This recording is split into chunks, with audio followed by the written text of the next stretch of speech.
So hello people, this is your channel CATV। और अब हम कंटिन्यू करने वाले हैं IBC का रिवीजन।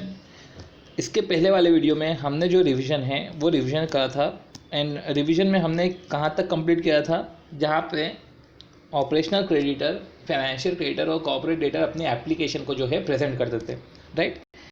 तो अब मैं इसको क्विकली बोलूँ तो हमने क्या पढ़ा था भैया। देखो, हमने इंसॉल्वेंसी बैंक्रप्सी का मीनिंग समझा था, राइट। तो हमने बाकायदा इंसॉल्वेंसी बैंक्रप्सी का मीनिंग समझा था। फिर जो बैंक्रप्सी, इंसॉल्वेंसी एंड लिक्विडेशन के बीच में डिफरेंस क्या है हमने वो समझा था। पर्टिकुलर फीचर्स है कोड के, तो वो हमने समझा था। उसके बाद स्ट्रक्चर, कोड का स्ट्रक्चर क्या होता है। Then regulatory mechanism, insolvency professional क्या होते हैं जो इंसॉल्वेंसी प्रोफेशनल एजेंसी के अंदर इनरोल्ड होते हैं और इनका काम क्या रहता है। इंसॉल्वेंसी प्रोफेशनल इंफॉर्मेशन यूटिलिटीज़, जो एक डेटा बैंक होता है फिनेंशियल इंफॉर्मेशन का, और insolvency bankruptcy board of India. Then फिर हमने पढ़ा था कि insolvency bankruptcy board of India के अंदर insolvency professional agencies, insolvency professional और इंफॉर्मेशन यूटिलिटीज़ आती है। फिर हमने एडजुडिकेटिंग अथॉरिटी पढ़ा था। एडजुडिकेटिंग अथॉरिटी में हमने NCLT पढ़ा था, DRT पढ़ा था। फिर extend and commencement of code पढ़ा था, जिसमें हमने पढ़ा था कि 28 मई को जो है ये कमेंस हुआ था।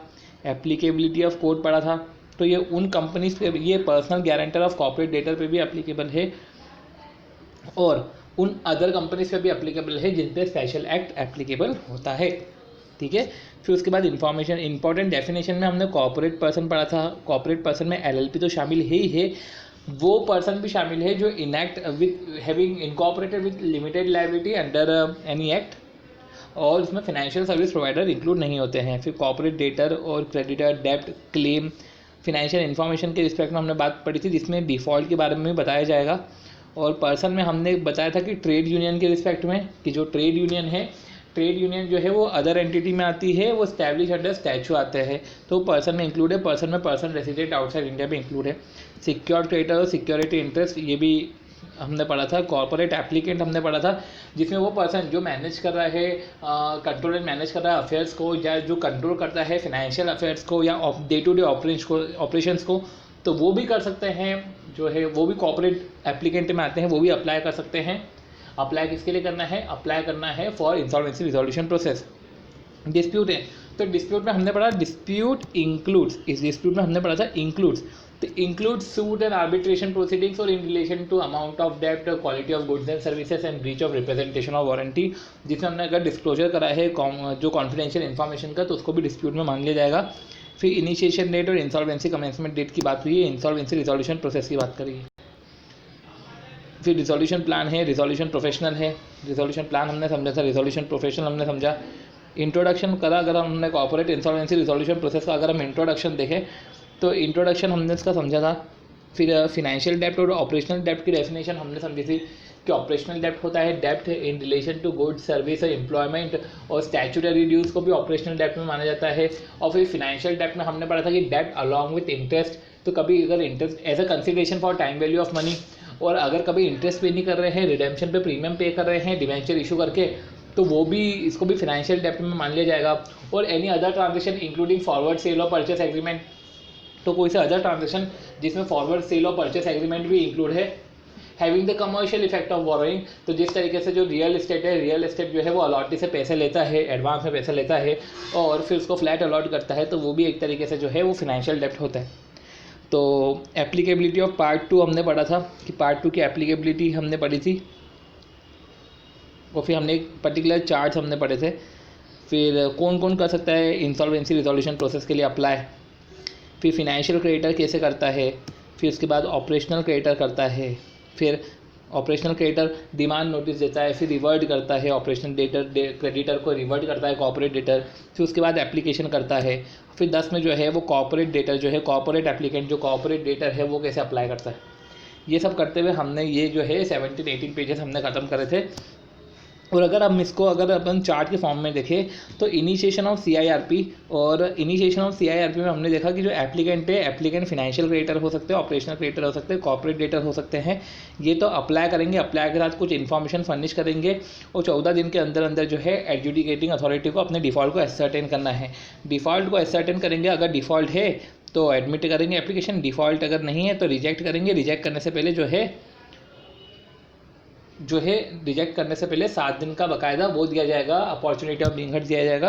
एप्लीकेशन एडमिट करने के बाद कम्युनिकेट करेंगे 7 दिन के अंदर अंदर, जो हमने पढ़ा था कि एप्लीकेशन एडमिट करने के बाद जो है 7 दिन के अंदर अंदर जो है कम्युनिकेट किया जाएगा। फिर CIRP ऐसे कमेंस होगा। इसमें CIRP कैसे कमेंस होता है कि ऑपरेशनल क्रेडिटर है वो डिमांड नोटिस देता है, इनवॉइस देता है कॉर्पोरेट डेटर को कि डिफ़ॉल्ट हुआ है। अगर उसने 10 दिन के अंदर अंदर बताया कि डिस्प्यूट है, एग्जिस्टेंस ऑफ डिस्प्यूट या रीपेमेंट ऑफ अनपेड ऑपरेशनल डेब्ट, अगर एग्जिस्टेंस ऑफ डिस्प्यूट के बारे में बताया या रीपेमेंट, या अगर पेमेंट कर दिया है अनपेड ऑपरेशनल डेब्ट का, तो या तो पेमेंट कर दिया है या तो एग्जिस्टेंस ऑफ डिस्प्यूट के बारे में बताया तो ठीक है। पर अगर एग्जिस्टेंस ऑफ डिस्प्यूट के बारे में नहीं बताया, नॉट रिसीव्ड पेमेंट और नोटिस ऑफ डिस्प्यूट, कुछ रिसीव ही नहीं हुआ 10 दिन के अंदर अंदर, तो हम एप्लीकेशन देंगे, एप्लीकेशन के साथ इंक्लोजर देंगे, फिर वो उसको एडमिट करेगा या रिजेक्ट करेगा 14 दिन के अंदर अंदर, और एडमिट करेगा तो कम्युनिकेट कर देगा जो है पर्टिकुलर 7 दिन में, एंड कमेंसमेंट ऐसा हो जाएगा। कॉर्पोरेट डेटर भी अगर डिफ़ॉल्ट होता है तो वो एप्लीकेशन फाइल करता है एडजुडिकेटिंग अथॉरिटी को। एडजुडिकेटिंग अथॉरिटी को एप्लीकेशन फाइल करके कुछ इन्फॉर्मेशन भी फर्निश करता है, वो एडमिट करेगा या रिजेक्ट करेगा। अब जो भी है एडमिट करेगा, रिजेक्ट करेगा, बाकायदा जो है वो अपॉर्चुनिटी ऑफ बीइंग हर्ड देगा, और जब एडमिट कर लेगा तो कॉर्पोरेट इंसॉल्वेंसी रिजोल्यूशन प्रोसेस ऐसे में कमेंस हो जाएगी। अब हम पढ़ते हैं कि person not entitled to make application, मतलब कौन कौन से पर्सन हैं जो एप्लीकेशन ही नहीं कर सकते, not entitled to make application. कुछ चीज़ें तो सब बहुत ही ऑब्वियस है कि ये लोग तो जो है एप्लीकेशन कर ही नहीं सकते। कौन कौन से लोग एप्लीकेशन नहीं कर सकते? अब वो कॉर्पोरेट डेटा जिसमें अंडरगोइंग हो रहा है CIRP। तो देखो पर्सन की अगर बात करें तो पर्सन अगर हम देखें तो कॉर्पोरेट डेटर इंपॉर्टेंट ये है कि इधर भी कॉर्पोरेट डेटर है, इधर भी कॉर्पोरेट डेटर है, पर इस वाले पॉइंट में, थर्ड वाले पॉइंट में कॉर्पोरेट डेटर के साथ फाइनेंशियल क्रेडिटर भी आते हैं। अब हम समझते हैं कि ये बोलना क्या चाह रहा है। ये बोलना चाह रहा है कि कॉर्पोरेट डेटर अगर अंडरगोइंग हो रहा है CIRP, जब CIRP अंडरगोइंग है तो फिर एप्लीकेशन थोड़ी ना कर सकता है, क्योंकि CIRP पहले से अंडरगोइंग है। फिर corporate debtor having completed CIRP 12 month preceding the date of making application, तो जब एप्लीकेशन करी, डेट ऑफ मेकिंग एप्लीकेशन के 12 महीने पहले ही CIRP कंप्लीट हुआ है। तो डेट ऑफ एप्लीकेशन के अगर 12 महीने पहले CIRP कंप्लीट हुआ है, तो जब 12 महीने पहले ही अगर CIRP कंप्लीट हुआ है तो उस केस में जो है, अगर डेट ऑफ एप्लीकेशन के 12 महीने पहले CIRP कंप्लीट हुआ है तो फिर जो है एप्लीकेशन नहीं कर सकते, क्योंकि कंप्लीट हुए को अभी टाइम कम हुआ है। तो इसमें हम बोल सकते हैं कि रिसेंटली CIRP कंप्लीटेड, और रिसेंटली मतलब अभी 12 महीने पहले ही जस्ट कंप्लीट हुआ है। फिर बात आती है कॉर्पोरेट डेटा और फाइनेंशियल क्रेडिटर, अगर उसने वायलेट करे टर्म्स ऑफ रिजोल्यूशन प्लान, तो वो टर्म्स ऑफ रिजोल्यूशन प्लान, जो रिजोल्यूशन प्लान अप्रूव हुआ था 12 महीने पहले before the date of making application, date of making application के 12 महीने पहले अगर CIRP डेट ऑफ एप्लीकेशन के 12 महीने पहले, तो डेट ऑफ एप्लीकेशन के 12 महीने पहले अगर जो है डेट ऑफ एप्लीकेशन के 12 महीने पहले अगर CIRP ओवर हुआ है या रिजोल्यूशन प्लान अप्रूव हुआ था और टर्म्स एंड कंडीशन वायलेट हो गई टर्म्स एंड कंडीशन, तो जो है corporate data financial data apply नहीं कर सकते, क्योंकि इन्होंने वायलेट करा है terms and condition resolution plan के, और जो particular resolution plan date of making application के 12 महीने पहले ही CIRP जो है CIRP अप्रूव हुआ था, एप्लीकेशन के 12 महीने पहले ही रिजोल्यूशन प्लान जो है वो पर्टिकुलर रिजोल्यूशन प्लान जो है अप्रूव हुआ था। फिर कॉर्पोरेट डेटर की बात आती कि कॉर्पोरेट डेटर जिसके रिस्पेक्ट में अगर लिक्विडेशन ऑर्डर पास हो गया है, तो सिंपल सी बात है, सिंस वो लिक्विडेशन ऑर्डर पास हो गया है तो CIRP के लिए कैसे जा सकता है, ठीक है। तो corporate debtor includes corporate applicant in respect of such corporate debtor. अब टाइम लिमिट जो है कंप्लीशन ऑफ CIRP, तो अगर सेक्शन 12 की बात करें तो हमने सेक्शन 11 पढ़ लिया, तो हमने पढ़ा 6, 7, 8, 9, 10, 11, फिर आती 12 कि time limit of complete of CIRP। तो अगर बोला जाए तो CIRP जो है 180 दिन में ख़त्म करना है एडमिशन से। और extension, filing of application for extension तो ठीक है, 180 दिन में ख़त्म नहीं हो रहा है, तो रिजोल्यूशन प्रोफेशनल जो है, रिजोल्यूशन प्रोफेशनल है एप्लीकेशन फाइल करता है। कौन फाइल करता है एप्लीकेशन? रिजोल्यूशन प्रोफेशनल एक एप्लीकेशन फाइल करता है। जो एप्लीकेशन है वो एप्लीकेशन फाइल करेगा एडजुडिकेटिंग अथॉरिटी को कि एक्सटेंड कर दो पीरियड को। पर रिजोल्यूशन जो प्रोफेशन है वो एप्लीकेशन फाइल करेगा एक्सटेंड करने के लिए एडजुडिकेटिंग अथॉरिटी को, if instructed to do so by a resolution pass at a meeting. तो सबसे पहले रिजोल्यूशन पास होना जरूरी है बाय 66% ऑफ वोटिंग शेयर। तो जब तक 66% ऑफ वोटिंग शेयर पास नहीं होता, रिजोल्यूशन प्रोफेशनल आगे अप्लाई नहीं कर सकता। तो जो है रिजोल्यूशन के थ्रू बाकायदा जो है पर्टिकुलर 66% ऑफ वोटिंग शेयर के रिजोल्यूशन के थ्रू रिजोल्यूशन प्रोफेशनल को इंस्ट्रक्ट किया जाता है। फिर जो रिजोल्यूशन प्रोफेशनल आगे जो है एप्लीकेशन फाइल करता है। तो रिजोल्यूशन प्रोफेशनल जो आगे है एप्लीकेशन फाइल करता है एडजुडिकेटिंग अथॉरिटी को कि 180 डेज से 90 फर्दर 90 डेज बढ़ा दीजिए। अब ये एक्सटेंशन एक बार से ज़्यादा नहीं मिलता है, और एक्सटेंशन 90 डेज़ का मिलता है, not exceeding 90 days, up to 90 days का मिलता है। और extension should not be granted more than once. तो जो एक्सटेंशन है not be granted more than once. अब विड्रॉल ऑफ एप्लीकेशन, अगर एप्लीकेशन को विड्रॉ करना है तो जो है एप्लीकेशन को विड्रॉ कर सकते हैं। तो एडजुडिकेटिंग अथॉरिटी जो है एप्लीकेशन को विड्रॉ कर सकता है if applicant with the approval of 90% of voting share of committee of creditor. अगर 90% of committee of creditor vote करते हैं तो जो है एडजुडिकेटिंग अथॉरिटी जो है विड्रॉल कर सकता है। तो अगर 90% अगर वोट करे तो एडजुडिकेटिंग अथॉरिटी जो है विड्रॉ कर सकता है। तो 90% अगर वोट करते हैं तो एडजुडिकेटिंग अथॉरिटी जो है वो विड्रॉ कर सकता है, और 66% पे एडजुडिकेटिंग अथॉरिटी जो है 180 डेज से एक्सटेंड कर सकता है। तो 90% voting share of committee of creditor approve, अगर committee of creditor approve the resolution by voting power of 90%, तो या तो ऐसा बोल सकते हैं अप्रूवल ऑफ रिजोल्यूशन बाय 90%।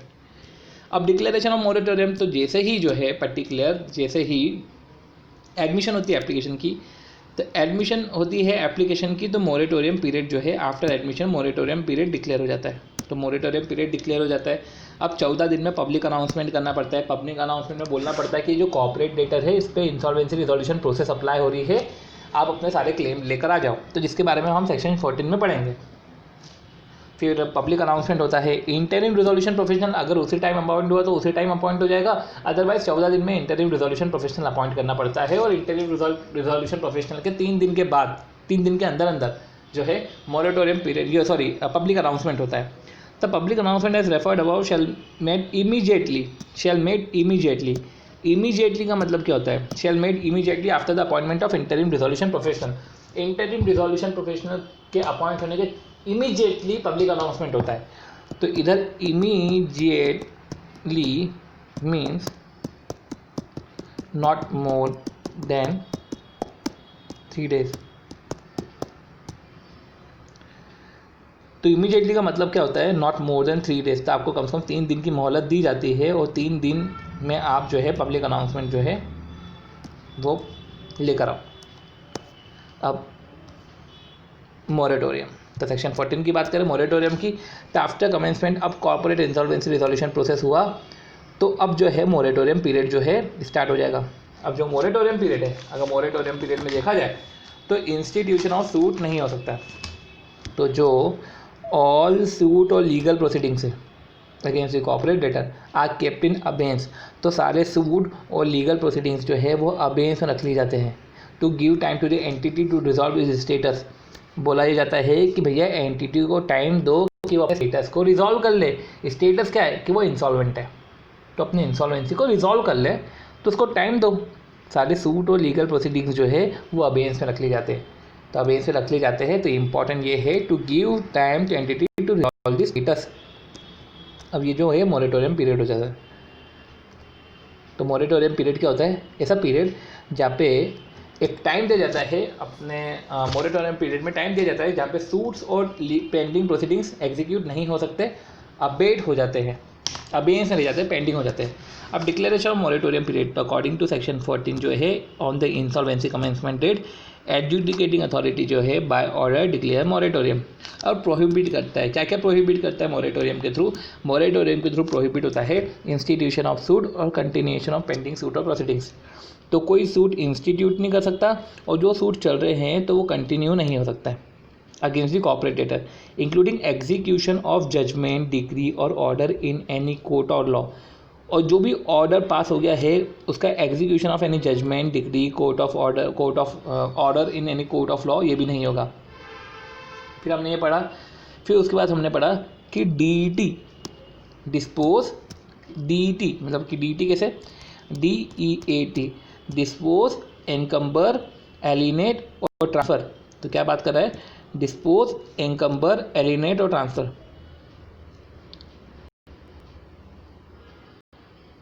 एक मिनट,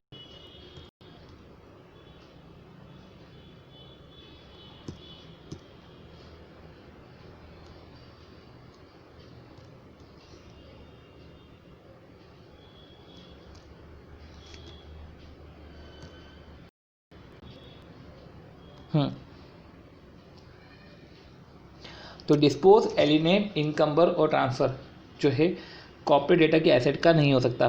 तो ट्रांसफ़र, इनकम्बर, एलिनेट और dispose of any corporate data of any of the asset और लीगल राइट। तो एसेट जो है और लीगल राइट है या जो बेनिफिशियल इंटरेस्ट है, तो एसेट, लीगल राइट या बेनिफिशियल इंटरेस्ट को डिस्पोज नहीं कर सकते of any of its asset और लीगल राइट और बेनिफिशियल एसेट, कि जो मेरी एसेट है या मेरी लीगल राइट है या बेनिफिशियल इंटरेस्ट है। फिर any action to foreclose, recover or insure any security interest. तो फोरक्लोज, रिकवर और इन्फोर्स नहीं हो सकता कोई सा सिक्योरिटी इंटरेस्ट। तो फोरक्लोज, रिकवर या इन्फोर्स नहीं हो सकता any security interest created by the corporate debtor in respect of property. तो any action to foreclose, recover or interest any security interest.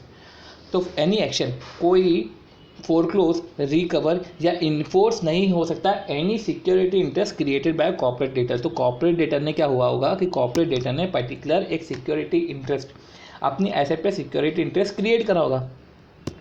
अब जब सिक्योरिटी इंटरेस्ट क्रिएट किया तो फोरक्लोज, रिकवर और इन्फोर्स नहीं कर पाएगा security interest is respect of इस प्रॉपर्टी इंक्लूडिंग एनी एक्शन, कोई भी एक्शन अंडर द सरफाइजी जो है नहीं होगा अगेंस्ट दी कॉर्पोरेट डेटर। पर बोला ही जाता है कि कॉर्पोरेट डेटर की बात करी है, पर्सनल गारंटर की बात नहीं करी है। उधर भी कॉर्पोरेट डेटर की बात करी है, पर्सनल गारंटर की बात नहीं करी है। इधर भी कॉर्पोरेट डेटर की बात करी है, पर्सनल गारंटर की बात नहीं करी है। तो बोला जाता है कि पर्सनल गारंटर जो श्योरिटी है कॉर्पोरेट डेटर का, उसकी एसेट को तो फोरक्लोज, रिकवर, इन्फोर्स कर सकते हैं, प्रॉपर्टी अटैच कर सकते हैं। इसकी भी property can be attach of surety of corporate debtor.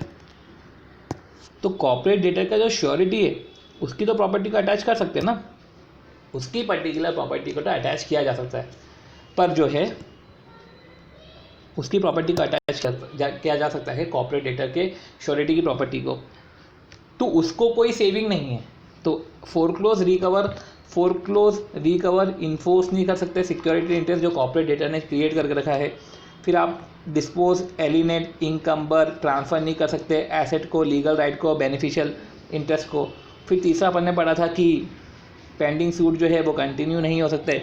फिर recovery of any property bye owner और लेसर। अगर कोई सी प्रॉपर्टी है कॉर्पोरेट डेटर ने लीज पे लेके रखी थी, तो जो ओनर और लेसर है वो अपनी प्रॉपर्टी की रिकवरी नहीं कर पाएंगे, ठीक है, अगर वो कॉर्पोरेट डेटर के पोजीशन में है तो। पर हाँ, इसेंशियल गुड्स एंड सर्विसेज का सप्लाई हो सकता है, उसको इंटरप्ट नहीं किया गया है, तो मोरेटोरियम पीरियड में आप इसेंशियल गुड्स एंड सर्विसेज का सप्लाई कर सकते हो। पर prohibited acts prohibited during moratorium period shall not apply to such transaction. Act prohibited during moratorium period shall not apply to such transaction as may be notified by the central government. कुछ central government ने notify करके रखे हैं transaction, तो कुछ जो transaction है जो सेंट्रल गवर्नमेंट ने नोटिफाई करके रखे हैं, जो फिनेंशियल सेक्टर रेगुलेटर के साथ जो कंसल्ट करके बनाए गए हैं, वो ट्रांजेक्शन पे जो है प्रोहिबिशन नहीं होगा। तो effect of the order of moratorium, तो order of moratorium shall have effect from the date of order till the completion of CIRP। तो जब तक CIRP जो है कंप्लीट नहीं होता, जब तक corporate insolvency resolution process complete नहीं होता तब तक उसका इफेक्ट रहता है, या कॉर्पोरेट इंसॉल्वेंसी रिजोल्यूशन प्रोसेस के कंप्लीट होने के पहले ही रिजोल्यूशन प्लान अगर अप्रूव हो गया है या लिक्विडेशन ऑर्डर पास हो गया है, मतलब उसके पहले ही फैसले आ गए हैं, तो फिर ठीक है, तब तक मोरेटोरियम पीरियड रहता है। उसके बाद moratorium period shall cease to have effect provided that where at any time during the CIRP if adjudicating authority approve the resolution plan। वही बात आ रही है कि अगर resolution plan approve हो गया है या liquidation order पास हुआ है, वो moratorium period cease to have effect। The provisions of subsection 1 of section 14 shall not apply। तो जो provision है जो subsection 1 of section 14 है वो किस पे अप्लाई नहीं होगा। Such transaction has been notified by the central government. Okay बाद में ये भी लिख के रखा है कि transaction has been notified by central government. तो सेंट्रल गवर्नमेंट की जो पर्टिकुलर ट्रांजेक्शन है जो उसने in consultation with the financial regulator है उस पर अप्लीकेबल नहीं होता है। और surety in a contract of guarantee of to the corporate debtor, अगर उसने in a contract of guarantee to a corporate debtor, अगर कॉर्पोरेट डेटर को कोई गारंटी दी है तो वो श्योरिटी पे ये एप्लीकेबल नहीं होता है। फिर बात आती है, हमने बोला था कि जो मोरेटोरियम पीरियड अनाउंस हो जाता है, मोरेटोरियम पीरियड हो जाता है एडमिशन ऑफ एप्लीकेशन के बाद, फिर 14 दिन में इंटरिम रिजोल्यूशन प्रोफेशनल अपॉइंट होता है और उसके इमीडिएटली हमको जो है इमीडिएटली मतलब नॉट मोर देन 3 डेज जो है हमको पब्लिक अनाउंसमेंट करना पड़ता है। तो अब हम बात करेंगे पब्लिक अनाउंसमेंट की। तो बात आती है कि सेक्शन 15 के अकॉर्डिंग देखा जाए तो पब्लिक अनाउंसमेंट में क्या क्या होगा, पब्लिक अनाउंसमेंट में क्या क्या इंक्लूड होगा। भैया हम अनाउंस कर रहे हैं कि भैया क्लेम लेकर आ जाओ, इसका इंसॉल्वेंसी रिजोल्यूशन प्रोसेस स्टार्ट होने वाला है। इस कॉर्पोरेट मतलब कि अनाउंसमेंट में एक तरीके से मान लो कि चिल्ला के बोलेंगे कि कॉर्पोरेट डेटर की एडमिशन की जो है इंसॉल्वेंसी रिजोल्यूशन प्रोसेस की एप्लीकेशन को एडमिट कर लिया गया है, सब अपना क्लेम लेकर आ जाओ, ऐसा बोला जाएगा। तो अब as per section 15 of the code public announcement shall include the following. तो क्या क्या इंक्लूड होगा, फॉलोइंग क्या क्या इंक्लूड होगा। फिर नेम और एड्रेस ऑफ कॉर्पोरेट डेटर, तो नेम और एड्रेस ऑफ कॉर्पोरेट डेटर, तो कॉर्पोरेट डेटर का नाम, कॉर्पोरेट डेटर किस अथॉरिटी के अंदर है रजिस्टर्ड या इनकॉर्पोरेटेड है तो उस अथॉरिटी का नाम।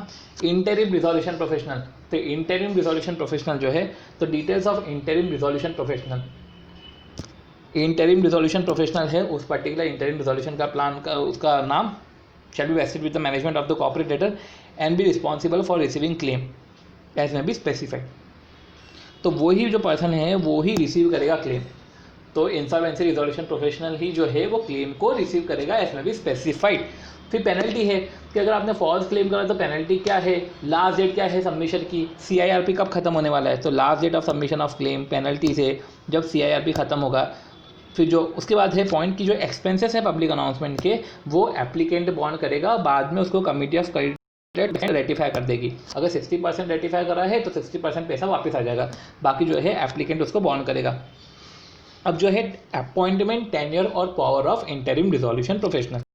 अब सिंपल सी बात है, इंटरिम रिजोल्यूशन प्रोफेशनल अपॉइंट हुआ है तो उसकी पावर क्या है, तो उसको अपॉइंट करते हैं इंटरिम रिजोल्यूशन प्रोफेशनल को इंसॉल्वेंसी कमेंसमेंट डेट के 14 दिन के अंदर अंदर।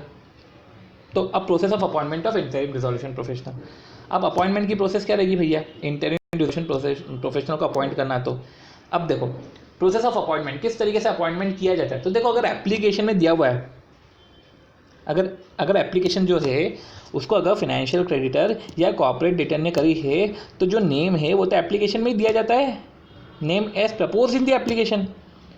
तो अगर डिसिप्लिनरी प्रोसीडिंग्स पेंडिंग नहीं है तो उसको अपॉइंट कर देते हैं। पर अगर ऑपरेशनल क्रेडिटर में ऑप्शन है कि उसको अपॉइंट करना है कि नहीं करना है, तो अगर कोई प्रपोजल नहीं दिया है तो है वो क्या करता है, फिर वो बोर्ड को रेफ़र करते हैं फॉर रिकमेंडेशन। तो सबसे पहले रेफ़र करा जाएगा, बोर्ड करेगा रिकमेंड और फिर होगा अपॉइंटमेंट।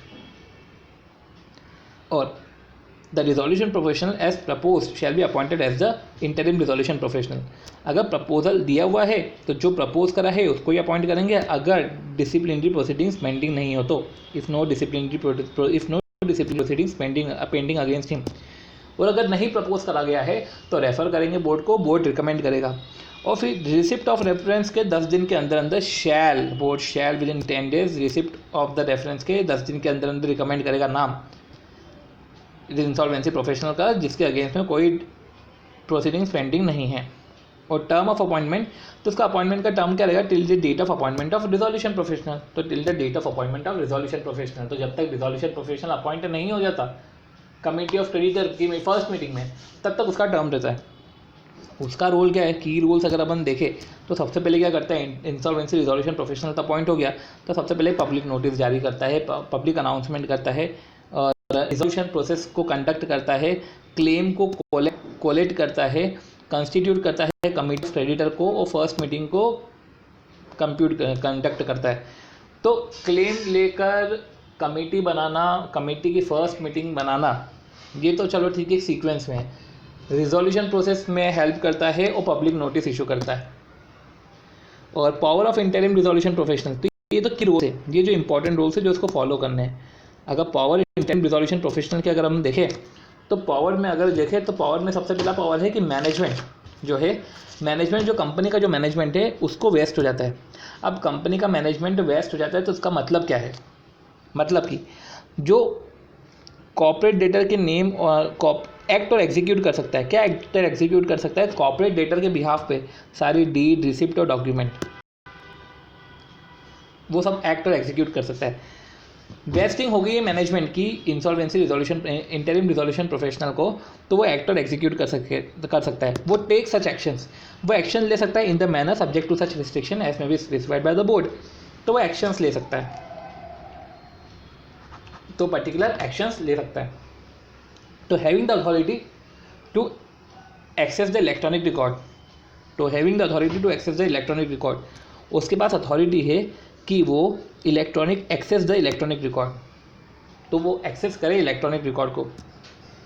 तो उसके पास क्या अथॉरिटी है कि कॉर्पोरेट डेटा के रिकॉर्ड्स को वो जो है एक्सेस कर सकता है। तो access the electronic record from information utility, from information utility having financial information of the corporate debtor. तो फ्रॉम इंफॉर्मेशन यूटिलिटी, तो कॉर्पोरेट डेटर की जो इंफॉर्मेशन यूटिलिटी है उससे जो एक्सेस कर सकता है electronic record having financial information, और जिस इंफॉर्मेशन यूटिलिटी में फाइनेंशियल इन्फॉर्मेशन रहती है, एक्सेस कर सकता है बुक्स ऑफ अकाउंट को, बुक्स ऑफ अकाउंट को, रिकॉर्ड को, अदर रेलेवेंट डॉक्यूमेंट को of corporate data available with the government authorities. तो जो बुक्स ऑफ अकाउंट रिकॉर्ड है और रेलेवेंट डॉक्यूमेंट है जो available with the government authorities है, स्टैट्यूटरी ऑडिटर है, accountant and such other person है एज मे बी स्पेसिफाइड, तो वो जो उनको है एक्सेस कर सकता है, एक्सेस कर सकता है बुक्स ऑफ अकाउंट। तो एक्सेस कर सकता है, क्या एक्सेस कर सकता है, बुक्स ऑफ अकाउंट, रिकॉर्ड्स और अदर डॉक्यूमेंट जो गवर्नमेंट अथॉरिटी, स्टैट्यूटरी अथॉरिटी और जो अकाउंटेंट के पास है, और उसको जो है particular compliant with the requirements of law, उसको लॉ का भी कंप्लायंस करना है। सिंपल सी बात है, मीन्स हमने क्या पढ़ा कि डीड और रिसिप्ट और अदर डॉक्यूमेंट को एग्जीक्यूट कर सकता है। उसके बाद हमने पढ़ा कि इलेक्ट्रॉनिक रिकॉर्ड को एक्सेस कर सकता है, सच एक्शंस ले सकता है, जो बोर्ड लेता है तो वो भी वो एक्शंस ले सकता है, और access to books of account कर सकता है जो बुक्स ऑफ अकाउंट गवर्नमेंट के पास है, और be responsible with the compliance of law, तो उसको लॉज का भी कंप्लायंस करना पड़ेगा। और सारी जो बीओडी की पावर्स है वो उस पास वेस्ट हो जाती है, और बीओडी जो एग्जिस्टिंग है वो सस्पेंड हो जाता है। फिर जो ऑफिसर और मैनेजर है वो सिर्फ इंटरिम रिजोल्यूशन प्रोफेशनल को रिपोर्ट करते हैं। फिर फिनेंशियल इंस्टीट्यूशन जो है वो भी इंटरिम रिजोल्यूशन प्रोफेशनल के इंस्ट्रक्शन पर वर्क करती है, और फिनेंशियल इंस्टीट्यूशन को जो है इंफॉर्मेशन जो है वो इंटरिम रिजोल्यूशन प्रोफेशनल को देनी पड़ेगी इन रिलेशन टू अकाउंट्स। तो वो जो इंटरिम रिजोल्यूशन प्रोफेशनल के रिस्पेक्ट में जो है इंटरिम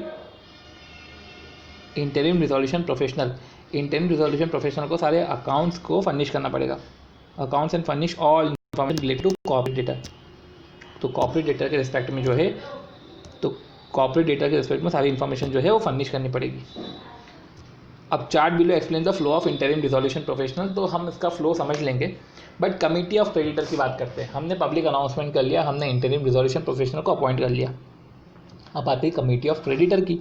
अब कमेटी ऑफ क्रेडिटर की बात करें तो जब कलेक्ट करते हैं क्लेम को, और जब क्लेम सारे रिसीव होते हैं अगेंस्ट द कॉर्पोरेट डेटर, तो जब हम कलेक्ट करते हैं क्लेम को, क्लेम कॉर्पोरेट डेटा के अगेंस्ट में रिसीव होते हैं, फिर and determination of financial position, फिर क्लेम भी रिसीव हुआ, क्लेम रिसीव हुए, और जो है फिनेंशियल पोजीशन भी हमने कॉर्पोरेट डेटर की डिटरमाइन करी। फिर हमने कंस्टिट्यूट करा कमेटी ऑफ क्रेडिटर जिसमें सारे फिनेंशियल क्रेडिटर होते हैं।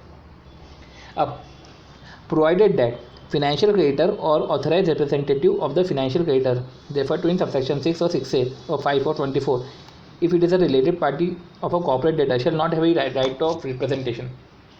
बोला ही गया है कि जो फिनेंशियल क्रेडिटर तो पार्ट होते हैं जो कमिटी ऑफ क्रेडिटर का, पर जो फिनेंशियल क्रेडिटर है या ऑथोराइज रिप्रेजेंटेटिव है फिनेंशियल क्रेडिटर के, रेफर टू सबसेक्शन 6, 6A और 5 ऑफ सेक्शन 24, अगर वो रिलेटेड पार्टी है, अब फिनेंशियल क्रेडिटर ही अगर रिलेटेड पार्टी निकल गया कॉर्पोरेट डेटर का, तो सिंपल सी बात है उसको रिप्रेजेंटेशन का ना तो राइट है उसको रिप्रेजेंटेशन का, ना तो उसको पार्टिसिपेट करेगा, ना तो वो वोट करेगा। तो ना तो रिप्रेजेंटेशन करेगा, तो इधर हम बात करते हैं इसका निमोनिक है PVR, तो नो PVR। तो नो PVR का मतलब है ना तो पार्टिसिपेट करेगा, ना तो वोट करेगा और ना तो वो उसको रिप्रेजेंट करेगा, तो no PVR।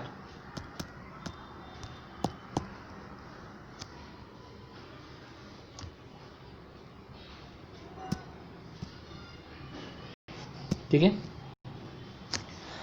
Provide further that the first provision shall not apply to financial creditor regulated by the financial sector regulator। तो प्रोवाइडेड फर्दर डेट, और क्या प्रोवाइड कर रहा है फर्दर कि जो फर्स्ट प्रोविजन है, फर्स्ट प्रोविजन ये बोलता है कि कमिटी ऑफ क्रेडिटर में फिनेंशियल क्रेडिटर जो है वो पार्ट होते हैं, फिनेंशियल क्रेडिटर है जो पार्ट होते हैं कमिटी ऑफ क्रेडिटर में। तो ये बोला है कि जो फिनेंशियल क्रेडिटर पार्ट होते हैं कमिटी ऑफ क्रेडिटर में,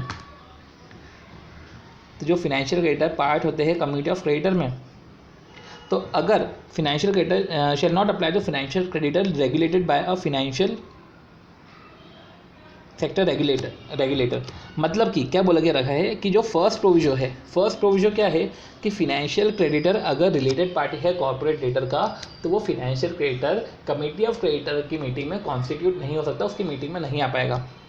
पर फिनेंशियल क्रेडिटर जो regulated by financial sector regulator है, अगर वो रिलेटेड पार्टी है, अगर वो पर्सन रिलेटेड पार्टी है, वो रिलेटेड पार्टी वो इसलिए बना है क्योंकि कॉर्पोरेट डेटर ने उसको डेप्ट पे नहीं करा था। अब डेप्ट पे नहीं करा था तो हमने उसको बोल दिया कि भैया डेप्ट पे नहीं करा है, तो इक्विटी शेयर में कन्वर्जन करवा लिया, तो कन्वर्ट कर लिया prior to insolvency commencement date. Important ये है कि prior to insolvency commencement date अगर ये हुआ है, अगर prior to insolvency commencement date जो है कन्वर्जन करवा लिया है, कन्वर्जन करा लिया है इस फाइनेंशियल क्रेडिटर ने जो regulated by the financial sector regulator है, क्योंकि ऑन सब्सटीट्यूशन ऑफ डेप्ट, क्योंकि वो डेप्ट पे नहीं करा था, तो डेप्ट को इक्विटी शेयर में कन्वर्ट करा लिया है prior to insolvency commencement date. तो अगर वो रिलेटेड पार्टी इस अकॉर्डिंग बनता है क्योंकि उसके पास इक्विटी शेयर की होल्डिंग है, तो वो तो पार्टिसिपेट कर सकता है, वो वोट भी कर सकता है, वो रिप्रेजेंट भी कर सकता है। तो हमने क्या करा, अभी हमने इसमें चार्ट क्या पढ़ रहे हैं कि एप्लीकेशन बिफोर दी एनसीएलटी का एप्लीकेशन करते हैं। एनसीएलटी इधर एडजुडिकेटिंग अथॉरिटी है, नेम देते हैं with the proof and name of propose resolution professional है। अब रिजोल्यूशन प्रोफेशनल में हमने जो बात करी थी कि एडमिशन होती है, एप्लीकेशन को एडमिट करता है, 14 दिन के अंदर अंदर मोरेटोरियम पीरियड डिक्लेयर करता है, 14 दिन में आईआरपी को अपॉइंट करता है। अगर आईआरपी दिया हुआ है तो ठीक है, अदरवाइज जो है ठीक है, जो भी है आईआरपी अपॉइंट करता है। आईआरपी अपॉइंट करने के बाद उसके बाद जो है पावर जो है बोर्ड की मैनेजमेंट की जो है वो आईआरपी को चले जाती है, वो सारे क्लेम कमेटी ऑफ क्रेडिटर के जो है कलेक्ट करता है और फर्स्ट मीटिंग करवाता है, और वहाँ पे अपॉइंटमेंट ऑफ आरपी होता है। तो ऐसे करते हुए हमने पर्टिकुलर चीज़ को समझा है। फिर बात आती है कि वेयर अ कॉर्पोरेट डेटर अगर वो ओव करता है financial dept to 2 or more financial creditor as a part of consortium or agreement, each such financial creditor shall part of the committee of creditor and their voting share जो है, हर जो financial creditor है वो committee का part रहेगा और जो उसका वोटिंग शेयर है वो डिटरमाइन होगा as the basis of financial डेप्ट। ठीक है, where any person is a financial creditor, और जो ऑपरेशनल क्रेडिटर है तो फाइनेंशियल डेप्ट के रिस्पेक्ट में तो such person shall be financial creditor to the extent of financial डेप्ट ओव्ड, और shall be included in the committee of, और such person shall be considered as an operational creditor, or such person shall be considered as an operational creditor to the extent of operational debt owed by the corporate debtor to such creditor.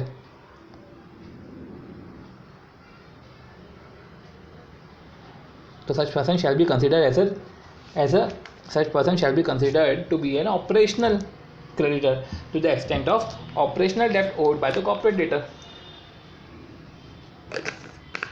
तो रुपए के respect में कि वो financial creditor भी बनेगा to the extent of financial डेप्ट owed, और ऑपरेशनल क्रेडिटर भी बनेगा to the extent of operational डेप्ट ओड। तो when operational creditor has assigned or legally transfer any operational डेब्ट टू अ फाइनेंशियल क्रेडिटर, तो when an operational creditor has assigned or legally transferred any operational डेब्ट, तो जब operational creditor ने assign करा है या लीगली ट्रांसफ़र करा है ऑपरेशनल डेब्ट किसी फाइनेंशियल क्रेडिटर को, तो क्या बात कर रहे हैं कि जब ऑपरेशनल क्रेडिटर, जो ऑपरेशनल क्रेडिटर है, जो पर्टिकुलर ऑपरेशनल क्रेडिटर है, अगर उसने असाइन करके रखा है या ट्रांसफ़र करके रखा है ऑपरेशनल डेब्ट टू फाइनेंशियल क्रेडिटर, तो जो असाइनी और ट्रांसफर ही है, तो वो फाइनेंशियल क्रेडिटर नहीं होगा, फिर वो ऑपरेशनल क्रेडिटर होगा to the extent of the assignment.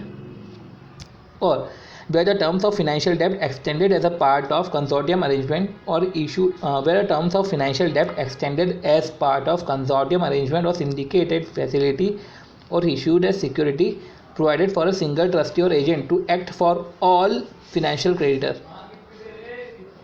तो where terms of financial debt, तो बात ही करके रखिए कि where the terms of financial debt, जो financial debt के terms है, extended as a part of consortium indicated facility or issued as security provide for a single trustee or agent to act for all financial creditor। जब एक single trustee सारे financial creditor के behalf पे act करता है, तो each financial creditor में authorise the trustee, तो सारे कंसोर्टियम एग्रीमेंट के तहत जब कंसोर्टियम एग्रीमेंट होता है और एक ट्रस्टी और एजेंट जो है, ट्रस्टी बोलो या एजेंट बोलो, जो है फिनेंशियल क्रेडिटर के बिहाफ पे, जो फिनेंशियल क्रेडिटर के बिहाफ पे एक्ट करता है, तो सारे फिनेंशियल क्रेडिटर के बिहाफ पे एक्ट करेगा वो।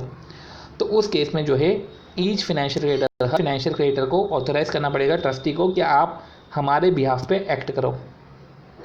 तो ट्रस्टी जो है वो रिप्रेजेंट तो ईच फिनेंशियल क्रेडिटर को may represent himself in the committee of creditor to the extent of voting share. तो ईच फिनेंशियल क्रेडिटर जो है वो बोलेगा ट्रस्टी को कि वो ट्रस्टी जो है जो एक्ट कर रहा है फिनेंशियल क्रेडिटर के बिहाफ पे, वो उस पर्टिकुलर फिनेंशियल क्रेडिटर को रिप्रेजेंट कर रहा है to the extent of his voting share. Appointment of insolvency professional other than dissolution professional at his own cost, appointment of insolvency professional other than resolution profession at his own cost to represent himself in the committee of creditor to extent of his voting share। तो जो trustee है वो agent है, act करेंगे on behalf of committee of creditor, तो on the behalf of financial creditor in the committee of creditor to the extent of his voting share, या represent himself in the committee of creditor to the extent of his voting share. तो important क्या है, to the extent of his voting share, trustee को बोल दो, या to the extent of his voting share अपने आप वो अपने आप को रिप्रेजेंट करेगा, या तो किसी इंसॉल्वेंसी प्रोफेशनल को अपॉइंट कर लो अदर देन रिजोल्यूशन प्रोफेशनल थोड़ी ना बन पाएगा, क्योंकि रिजोल्यूशन प्रोफेशनल तो उसका रिजोल्यूशन प्रोसेस में मदद कर रहा है। तो जो इंसॉल्वेंसी प्रोफेशनल है वो पर्टिकुलर इंसॉल्वेंसी प्रोफेशनल जो है वो फिनेंशियल क्रेडिटर के बिहाफ पे to the extent of voting share है रिप्रेजेंट करेगा। Extend his right to vote to the extent of his voting share with one or more financial creditor jointly or severally. तो each financial creditor may exercise his right to vote, वो exercise करेगा अपना right voting करेगा to the extent of his voting share with one or more financial creditor jointly or severally.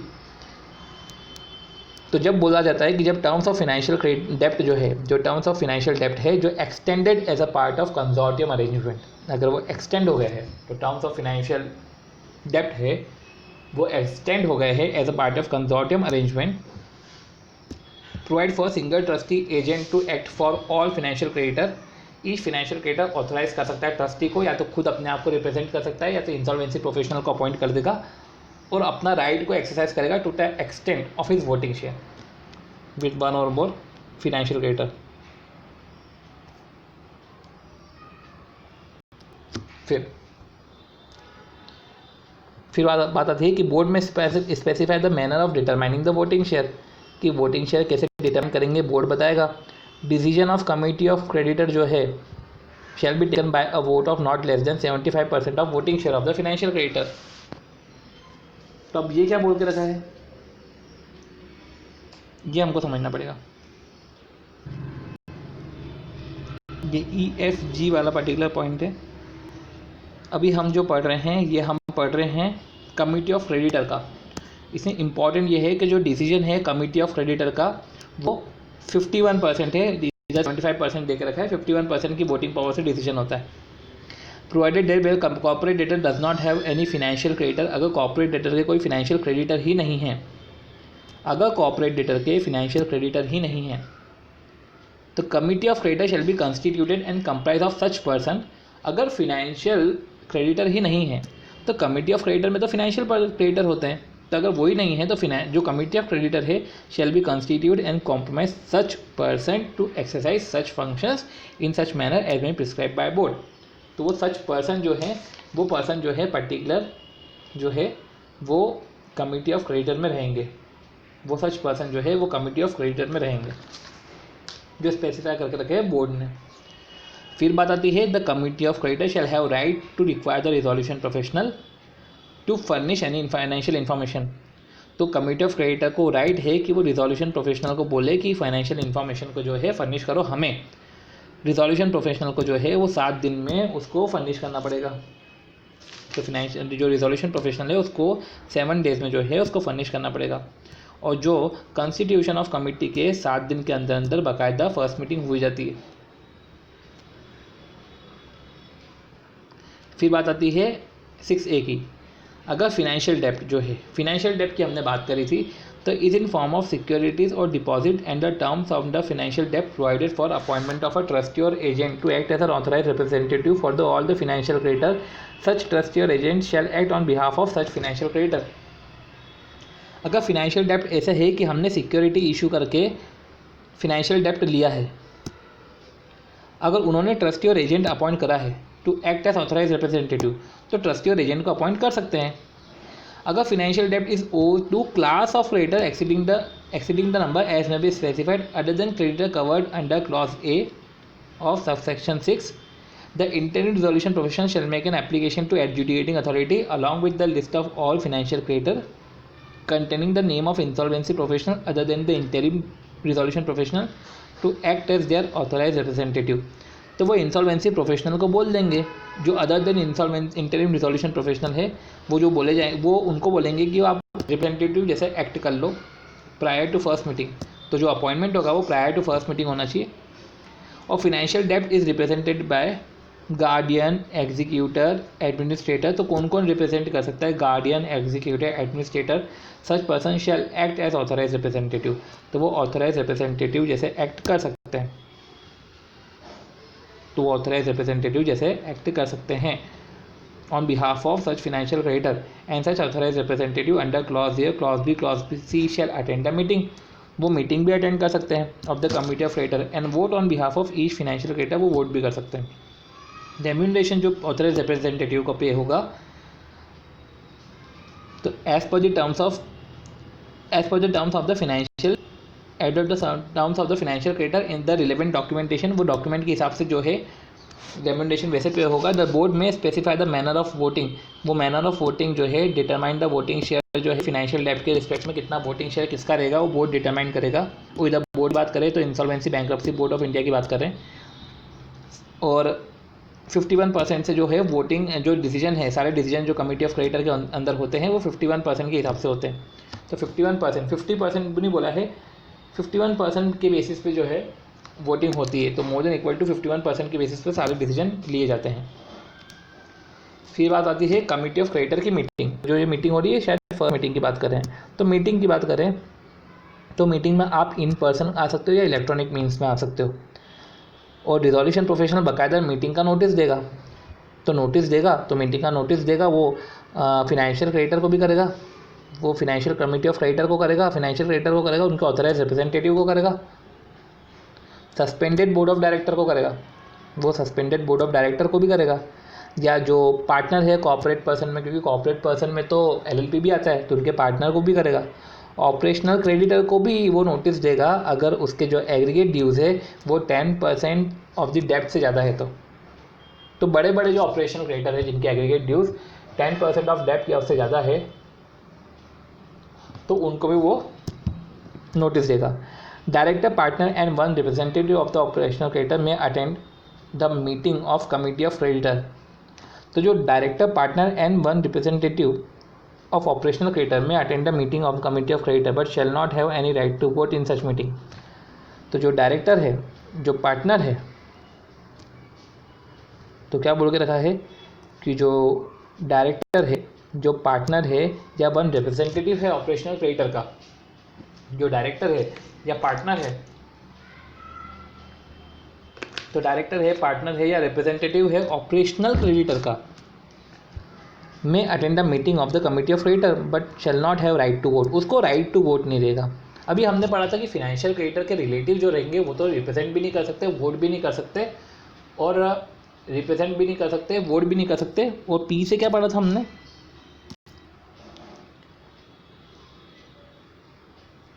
Participate भी नहीं कर सकते। पर जो ऑपरेशनल क्रेडिटर है, ऑपरेशनल क्रेडिटर रिप्रेजेंट कर सकते हैं पर वो वोट नहीं कर सकते, पार्टिसिपेट कर सकते पर वो वोट नहीं कर सकते, provided that absence of any such director partner representative of operational creditor as the case may be shall not invalidate. अगर वो ऑपरेशनल क्रेडिटर नहीं भी आए तो चलेगा, इससे कोई इनवैलिडेट नहीं होगी meeting. Appointment of insolvency professional to represent creditor in a meeting of committee of creditor. तो अपॉइंटमेंट होगा इंसॉल्वेंसी प्रोफेशनल का टू रिप्रेजेंट क्रेडिटर। तो एनी क्रेडिटर जो कमिटी ऑफ क्रेडिटर में जो है मेंबर है वो अपॉइंट करेगा इंसॉल्वेंसी प्रोफेशनल को, जो अदर, अब ये इंसॉल्वेंसी प्रोफेशनल को अपॉइंट करेगा तो वो अदर देन रिजोल्यूशन प्रोफेशनल होगा, वो उसके बिहाफ पे अपॉइंट करेगा, और वही क्रेडिटर जो है उसकी फीस को बॉन्ड करेगा। क्रेडिटर के पास राइट है, वो वोट करेगा according to the voting share assign to him, और resolution professional shall determine the voting share to be assigned. तो रिजोल्यूशन प्रोफेशनल वो डिटरमाइन करेगा कि कितना वोटिंग शेयर उसको असाइंड हुआ है to each creditor in the manner specified by the board. जो मैनर है वो मैनर पर्टिकुलर बोर्ड ने डिसाइड करके रखा है, मैनर जो है पर्टिकुलर बोर्ड ने डिसाइड करके रखा है। अब जो रिजोल्यूशन प्रोफेशनल है, रिजोल्यूशन प्रोफेशनल उस मैनर के बिहाफ पे हर क्रेडिटर का वोटिंग शेयर जो डिटरमाइन करेगा वो ये देखेगा कि उतना ही वोटिंग शेयर जो है रिप्रेजेंटेटिव को असाइन हुआ है, उससे ज़्यादा तो नहीं हुआ है। अब right and duties of authorise representative. अब ऑथराइज रिप्रेजेंटेटिव की राइट एंड ड्यूटीज़ क्या है कि वो पार्टिसिपेट करेगा, वोट करेगा। तो duty of authorise representative to circulate agenda and minutes to financial creditor. तो बाकायदा फाइनेंशियल क्रेडिटर को एजेंडाज और मिनट्स भी बताए जाएंगे कि जो मीटिंग में जो भी बातें हुई, जो भी मिनट्स हुए, तो सारे मिनट्स जो है उसको सर्कुलेट होंगे और उसको फॉरवर्ड होंगे।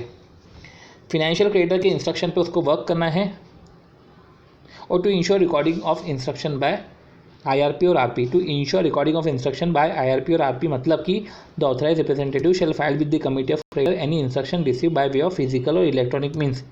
अगर फाइनेंशियल क्रेडिटर से कुछ उसको इंस्ट्रक्शंस मिलते हैं तो इंश्योर करे कि जो फाइनेंशियल क्रेडिटर से सारे जो इंस्ट्रक्शन मिल रहे हैं ऑथराइज रिप्रेजेंटेटिव को, उसने बाकायदा IRP और RP को रिकॉर्ड करवाया कि नहीं करवाया।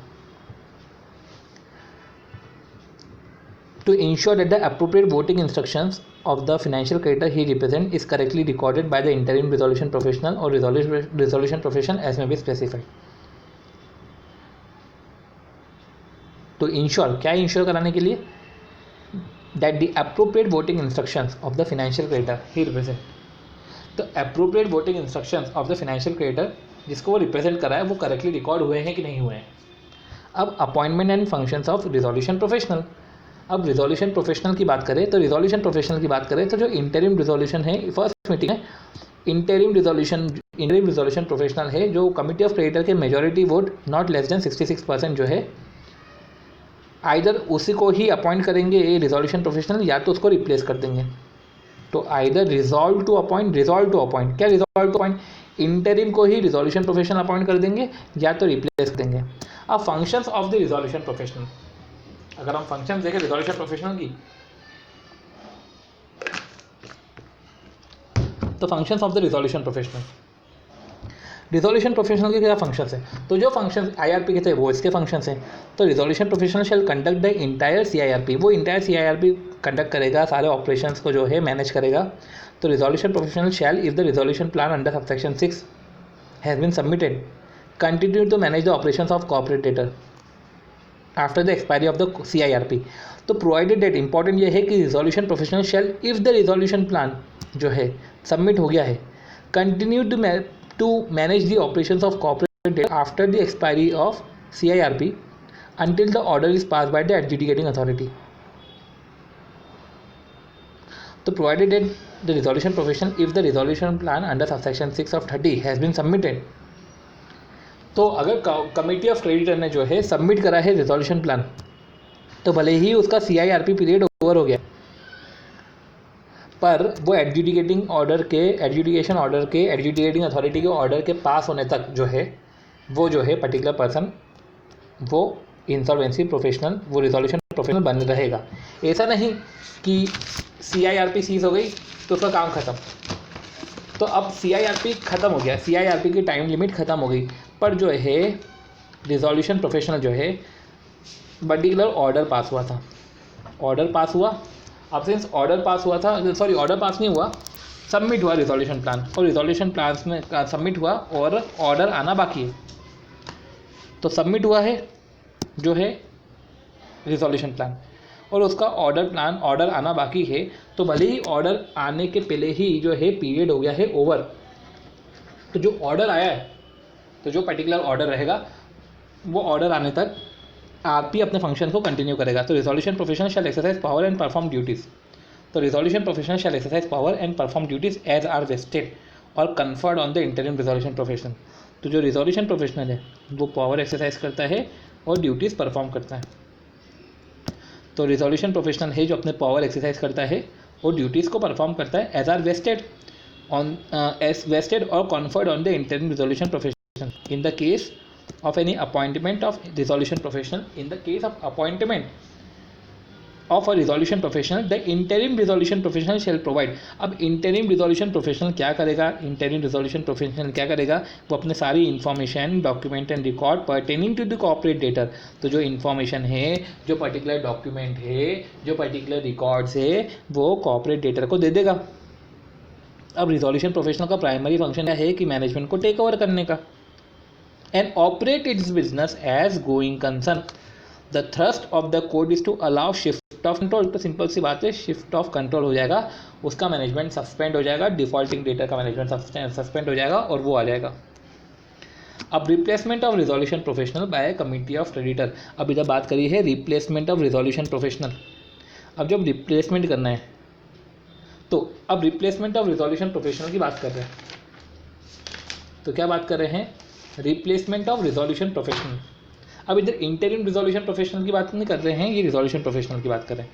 तो रिप्लेसमेंट ऑफ रिजोल्यूशन प्रोफेशनल में ये बोल रहे हैं कि उसने रिजोल्यूशन प्रोफेशनल ने बाकायदा रिजोल्यूशन प्लान सबमिट करा एडजुडिकेटिंग अथॉरिटी को। रिजोल्यूशन प्लान बाकायदा जो है वो तो इन्फॉर्मेशन मेमोरेंडम देता है, इन्फॉर्मेशन मेमोरेंडम के बाद रिजोल्यूशन एप्लीकेंट रिजोल्यूशन प्लान बनाते हैं, रिजोल्यूशन प्लान रिजोल्यूशन प्रोफेशनल जो है सबमिट करते हैं एडजुडिकेटिंग अथॉरिटी को। तो सबमिट करा, अब अप्रूव करेंगे या तो रिजेक्ट करेंगे। रिजेक्ट करा तो लिक्विडेशन चालू हो गई, अप्रूव करा तो मोरेटोरियम सीज हो जाएगा, क्योंकि जैसे ही अप्रूव करा तो रिजोल्यूशन प्लान अप्रूव हो गया, मोरेटोरियम सीज हो गया, सारे डॉक्यूमेंट जो है वो मैनेजमेंट को हैंड ओवर हो जाएंगे और बोर्ड ऑफ डायरेक्टर वापस से आ जाएगा, सस्पेंशन हो जाएगा, ख़त्म। पर अगर रिजेक्ट हो गया तो लिक्विडेशन स्टार्ट हो जाएगा, फिर लिक्विडेटर अपॉइंट होगा, लिक्विडेटर अपॉइंट होगा तो एक लिक्विडेशन का ट्रस्ट बनेगा, क्योंकि सारे जो प्रोसीड्स है एसेट्स की, तो सारी एसेट्स की जो प्रोसीड्स है वो लिक्विडेशन ट्रस्ट में जाएगी और फिर ऑर्डर ऑफ प्रायोरिटी से सेक्शन 53 के अकॉर्डिंग जो है पेमेंट होंगे। फिर डिस्ट्रीब्यूशन ऑफ एसेट होगा, consolidation and valuation of claim होगा और बाकायदा डिस्ट्रीब्यूशन ऑफ एसेट्स होगा। अब section 27 provide for manner of replacement of resolution professional. तो 27 के बात करता है रिप्लेसमेंट ऑफ रिजोल्यूशन प्रोफेशनल की, तो वो रिजोल्यूशन प्रोफेशनल की रिप्लेसमेंट की बात करता है। तो रिजोल्यूशन प्रोफेशनल का replacement with another resolution professional. Process of replacement of resolution professional is as follows.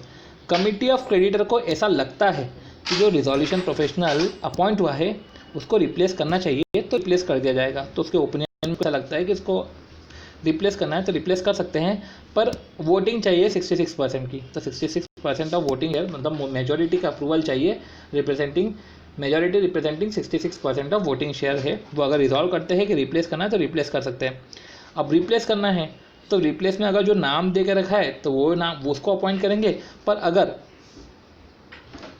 नाम नहीं दे के रखा है तो उस केस में क्या करेंगे?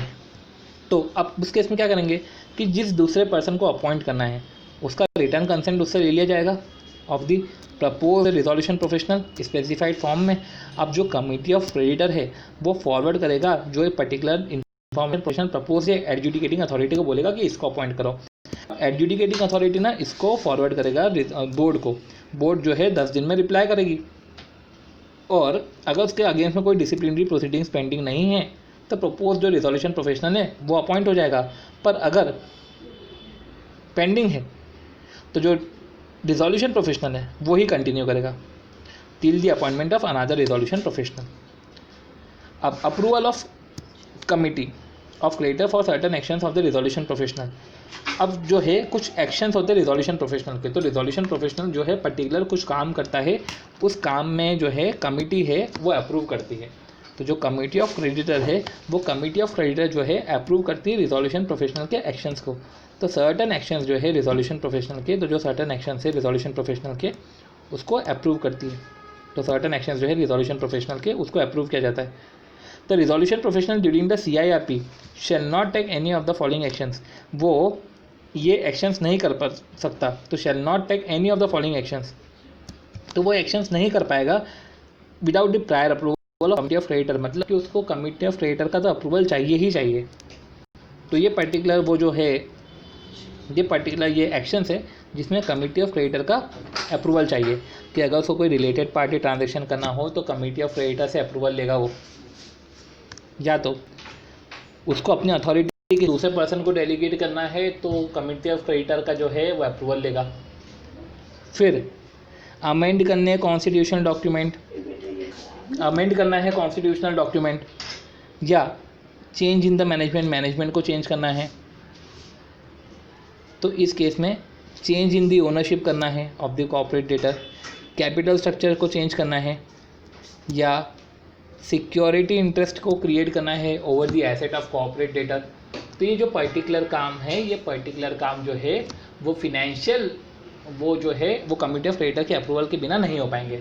मतलब देखो सिंपल सी बात है, हमको ऐसे क्वेश्चंस तो पूछने वाले हैं नहीं, बट हाँ ये एक बार देख के एक बार समझ लो कि भैया क्वेश्चंस में कभी पर्टिकुलर ट्रांजेक्शन ही आ गया कि ये खुद से कर सकता है कि नहीं कर सकता है, तो बोल देंगे कि भैया ये खुद से नहीं कर सकता, अप्रूवल तो होना जरूरी है। और अप्रूवल वही है 66% का चाहिए अप्रूवल। तो no action shall be approve by the committee unless approve by the vote of 66%। तो majority representing 66% of the voting rights of the committee of creditor. Where any action is taken by the resolution professional without seeking the approval, अगर without seeking the approval कोई से actions लिए तो बोला ये गया है कि विदाउट सीकिंग द अप्रूवल अगर कोई से एक्शंस लिए है तो वो वॉइड करार दिए जाएंगे।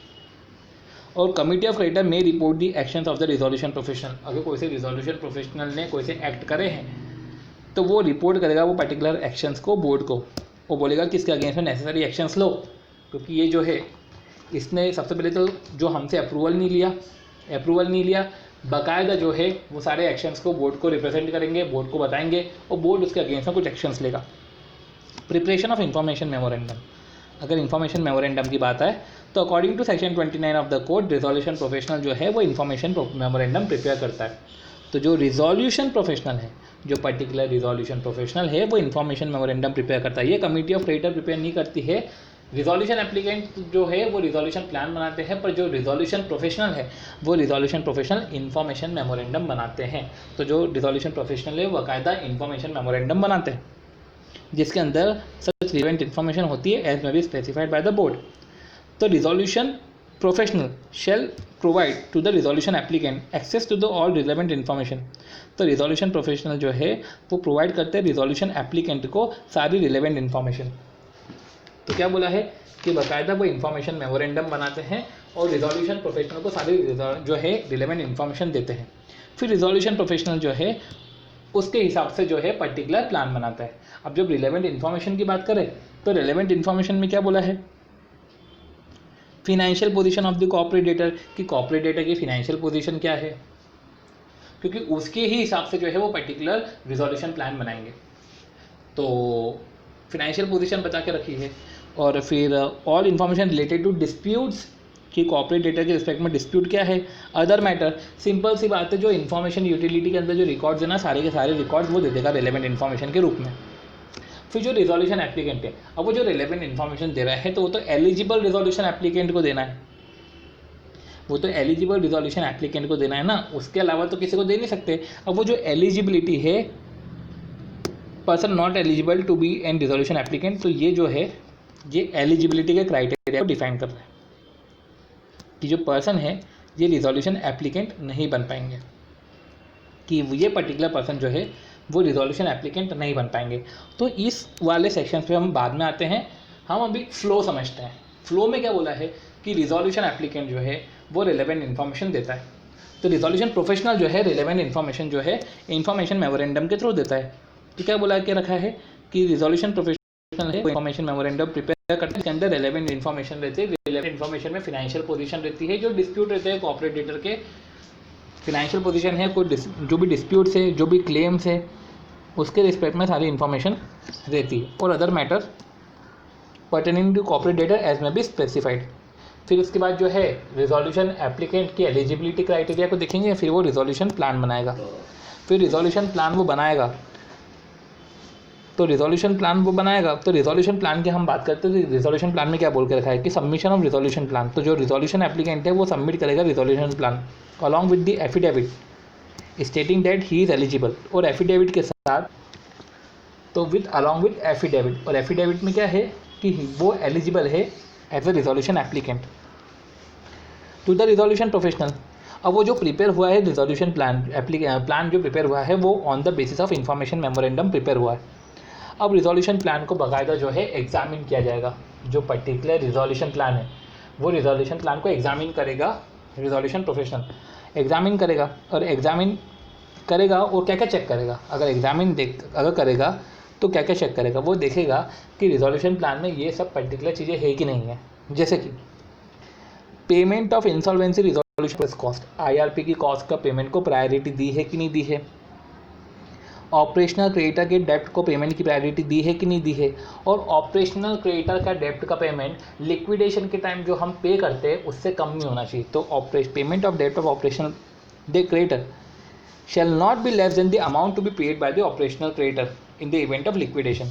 तो लिक्विडेशन के इवेंट में जो हम ऑपरेशनल क्रेडिटर को पे करते हैं उससे कम पेमेंट नहीं होना चाहिए। shall not be less than the amount to be paid to operational creditor in the event of liquidation। अब जो है provide for the management of the affairs of corporate debtor, इधर ये है provide for management of the affairs of corporate debtor.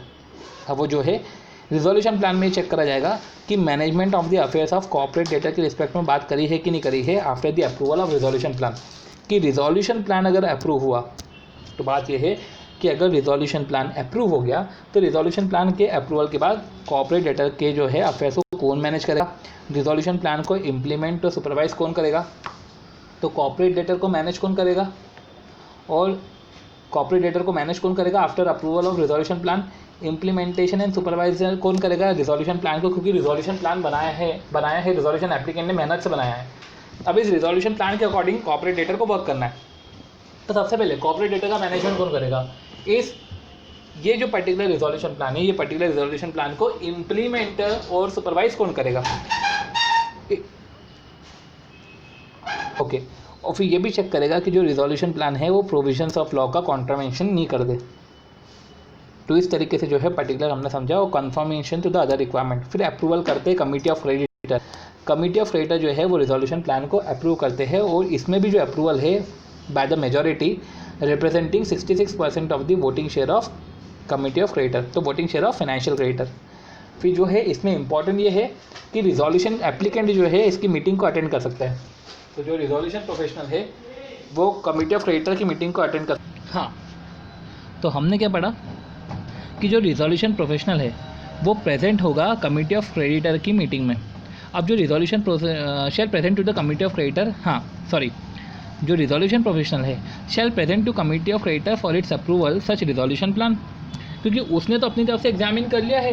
अब जो है particular resolution plan को अप्रूवल के लिए भेजा जाएगा कि कमिटी ऑफ क्रेडिटर आप इसे अप्रूव करो। कमिटी ऑफ क्रेडिटर को बोलेगा कि आप इसे अप्रूव करो। अब अप्रूवल के लिए 66% की वोटिंग शेयर चाहिए, approval bye the majority representing by the 66% of the voting share. अब जो कमिटी ऑफ क्रेडिटर है वो अप्रूव करेगा, may approve the resolution plan by vote not less than 75%। तो अब 75% नहीं है, वो 66% है। अब इसमें जो बात हुई है राइट ऑफ रिजोल्यूशन एप्लीकेंट, तो जो रिजोल्यूशन एप्लीकेंट ने बकायदा रिजोल्यूशन प्लान बनाया, उस प्लान को एग्जामिन किया गया है रिजोल्यूशन प्रोफेशनल द्वारा, और रिजोल्यूशन प्रोफेशनल ने जो भी एग्जामिन करा है उसके बाद रिजोल्यूशन प्रोफेशनल को जो भी एग्जामिन करा है उसके बाद जो कमिटी ऑफ क्रेडिटर है, कमिटी ऑफ क्रेडिटर को जो है अप्रूवल के लिए भेजा है, तो कमिटी ऑफ क्रेडिटर उसको अप्रूव करेगी। अब इम्पॉर्टेंट ये है कि जो कमिटी ऑफ क्रेडिटर के जो अप्रूवल के केस में जो रिजोल्यूशन एप्लीकेंट है वो मीटिंग को अटेंड कर सकता है, पर वो वोट नहीं कर सकता, क्योंकि वो तो वोट फेवर में ही करेगा, क्योंकि वो तो बोलेगा कि मैंने प्लान तो सही बनाया है।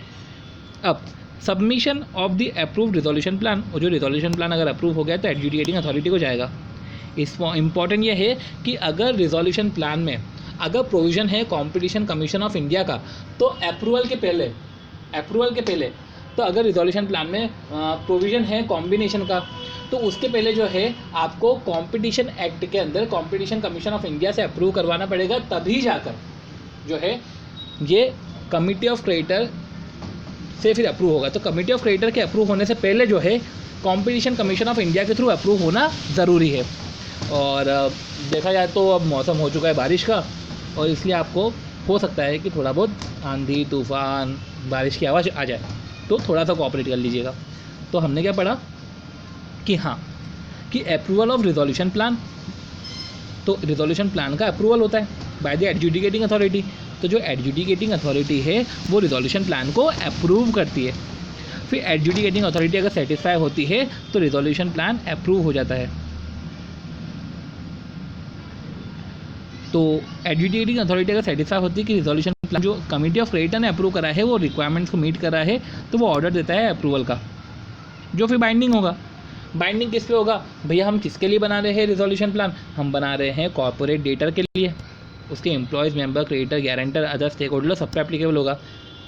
और provided that adjudicating authority shall before passing an order pass करने से पहले for approval of resolution plan satisfy करेगा कि जो resolution plan has the provision of effective implementation, तो वो सेटिस्फाई करेगा कि जो रिजोल्यूशन प्लान के अंदर पर्टिकुलर इफेक्टिव इम्प्लीमेंटेशन के सुपरवाइज करने के वो सारे कंटेंट प्रॉपर्ली है कि भी नहीं है। तो वेयर द एडजुडिकेटिंग अथॉरिटी अगर सेटिस्फाई होता है कि जो रिजोल्यूशन प्लान है वो कंफर्म ही नहीं कर रहा है रिक्वायरमेंट के, तो does not confirm with the requirement, तो वो रिजेक्ट कर देगा। अब पर अगर कंफर्मिटी देती है तो सिलेक्ट कर देगा, और ऑर्डर ऑफ अप्रूवल, ऑर्डर देने के बाद जो है वो मोरेटोरियम पीरियड जो पास हुआ था वो सीज हो जाएगा। अब जो है रिजोल्यूशन प्रोफेशनल है सारे अपने रिकॉर्ड्स जो है वो बोर्ड को प्रोवाइडेड कर देगा। अब इसमें इंपॉर्टेंट ये है कि रिजोल्यूशन एप्लीकेंट जो है उसके बाद रिजोल्यूशन एप्लीकेंट जो है ऑब्टेन द नेसेसरी अप्रूवल। अब एडजुडिकेटिंग अथॉरिटी ने तो अप्रूवल दे दिया रिजोल्यूशन प्लान का, अब उसके बाद उसके 1 साल के अंदर जो है नेसेसरी अप्रूवल लेगा, किसी अदर अथॉरिटी से लेना हो तो with in a period of 1 year. तो रिजोल्यूशन प्लान जैसे ही अप्रूव हुआ from approval of resolution plan तो है 1 साल के अंदर कुछ उसको अगर किसी दूसरे लॉ में अप्रूवल चाहिए तो वो ले सकता है 1 साल के अंदर, प्रोवाइडेड दैट तो resolution plan contain a provision of combination. तो अगर उसमें अगर कॉम्बिनेशन के प्रोविजन है, अगर रिजोल्यूशन प्लान में बाकायदा कॉम्बिनेशन के प्रोविजन है, तो अगर रिजोल्यूशन प्लान में बाकायदा कॉम्बिनेशंस के प्रोविज़न है तो हमको ये समझना पड़ेगा कि कॉम्बिनेशन के प्रोविज़न है तो कमिटी ऑफ क्रेडिटर के अप्रूवल के पहले प्रायर अप्रूवल चाहिए रहेगा। कमिटी ऑफ क्रेडिटर के प्रायर में सबसे पहले कंपटीशन कमीशन ऑफ इंडिया का अप्रूवल चाहिए रहेगा। तो इस तरीके से जो है हमारा पर्टिकुलर जो सेकेंड पार्ट है आईबीसी का वो ओवर होता है। अब उसके बाद अगर हम बात करें तो लिक्विडेशन प्रोसेस है समझने की, लिक्विडेशन प्रोसेस है समझने की, प्लस हमारे पास समझने ये है particular eligibility criteria of resolution applicant. तो चीज़ें थोड़ी लंबी जाएगी बट हाँ हमारा ये पर्टिकुलर चीज़ अच्छे से हो जाएगी ओवर। तो जो हमने पढ़ा है उसको क्विकली हम इसको रिवाइज कर लेते हैं कि हमने क्या पढ़ा है। तो जो हमने पढ़ा है सबसे पहले अगर हम बात करें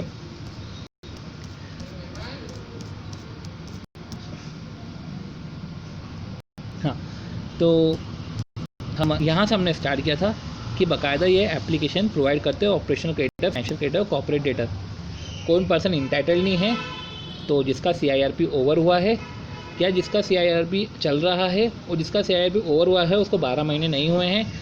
अगर कॉर्पोरेट डेटर के साथ इंपॉर्टेंट ये है कि फाइनेंशियल क्रेडिटर ने 12 महीने पहले ही जो रिजोल्यूशन प्लान अप्रूव हुआ था उसकी टर्म्स एंड कंडीशन को वायलेट करके रखा हुआ है, तो उसकी टर्म्स एंड कंडीशन को वायलेट करके रखा हुआ है। फिर या तो लिक्विडेशन ऑर्डर पास हो गया है, टाइम लिमिट क्या है 180 दिन, 90 दिन के लिए बढ़ सकता है, 66% का अप्रूवल चाहिए। और फास्ट ट्रैक CIRP होता है तो 90 दिन में 45 दिन बढ़ सकते हैं। और अगर विड्रॉल होता है तो एप्लीकेशन को विड्रॉ कर सकते हैं। रिजोल्यूशन प्रोफेशनल जो है, रिजोल्यूशन प्रोफेशनल एप्लीकेशन करता है एडजुडिकेटिंग अथॉरिटी को। तो कमिटी ऑफ क्रेडिटर जो भी है वो रिजोल्यूशन पास करती है, रिजोल्यूशन पास करके वो है रिजोल्यूशन प्रोफेशनल को डायरेक्ट करती है, फिर रिजोल्यूशन प्रोफेशनल जो है अप्लाई करता है एडजुडिकेटिंग अथॉरिटी को। तो इस तरीके से बातें चलती है। और अगर विड्रॉ करना है तो majority of the vote representing 90% of the voting share of financial creditor अगर होता है तो हम अप्रूवल जो है एप्लीकेशन को विड्रॉ कर सकते हैं। फिर मॉरेटोरियम पीरियड डिक्लेयर होता है जब इंसॉल्वेंसी कमेंसमेंट डेट होती है, तो एडमिशन ऑफ एप्लीकेशन से जो है मॉरेटोरियम पीरियड जो है वो डिक्लेयर हो जाता है। कोई भी सूट नहीं कर सकता, कोई भी प्रोसीडिंग नहीं कर सकता।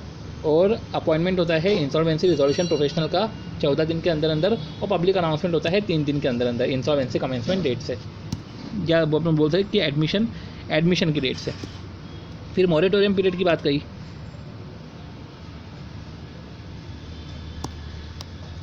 फिर मॉरेटोरियम पीरियड की बात आई तो मॉरेटोरियम पीरियड में हमने बोला था कि सारे सूट और लीगल प्रोसीडिंग्स जो है वो suit or legal proceeding pending हो जाते हैं, वो अबेंस में रहते हैं, क्योंकि टाइम दिया गया है एंटिटी को कि रिजॉल्व कर ले स्टेट ऑफ इंसॉल्वेंसी को। फिर मॉरेटोरियम पीरियड डिक्लेयर हो जाता है तो इंसॉल्वेंसी कमेंसमेंट डेट से जो है मॉरेटोरियम पीरियड डिक्लेयर हो जाता है।